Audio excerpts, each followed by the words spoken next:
രാജ്യാന്തര പ്രശസ്തി നേടിയ ഒരു സോഫ്റ്റ്വെയർ കേന്ദ്രമാണ് IBS എന്ന് പറയുന്നത്. ഈ കമ്പനി തിരുവനന്തപുരം ടെക്നോ പാർക്കിലാണ് ആസ്ഥാന കേന്ദ്രമായി പ്രവർത്തിക്കുന്നത്. പക്ഷേ IBS കഴിഞ്ഞ കുറച്ച് കാലത്തിന് ഉള്ളിൽ കേരളത്തിൽ വന്ന ഏറ്റവും നല്ല സോഫ്റ്റ്വെയർ കമ്പനികളിൽ ഒന്നാണ്.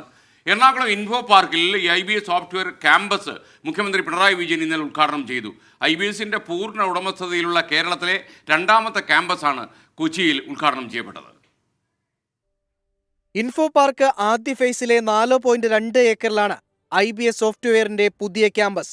3000 പ്രൊഫഷണലുകൾക്ക് ഒരേ സമയം ഇവിടെ ജോലി ചെയ്യാം. ഗവേഷണ വികസന പ്രവർത്തനങ്ങളിൽ നിക്ഷേപം വർദ്ധിപ്പിക്കുകയും ഉപഭോക്താക്കൾക്ക് മികച്ച അനുഭവം സമ്മാനിക്കുകയുമാണ് IBSന്റെ ലക്ഷ്യം.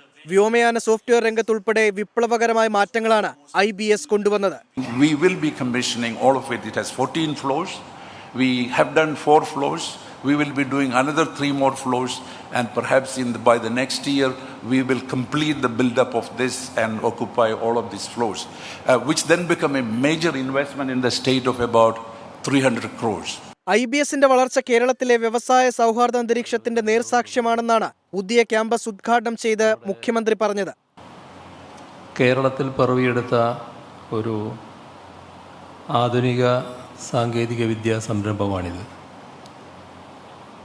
25 വർഷങ്ങളായി ആഗോള സാന്നിധ്യമുള്ള ഒരു കമ്പനിയായി വളർന്ന് പന്തലിച്ച് നിൽക്കുകയാണ്.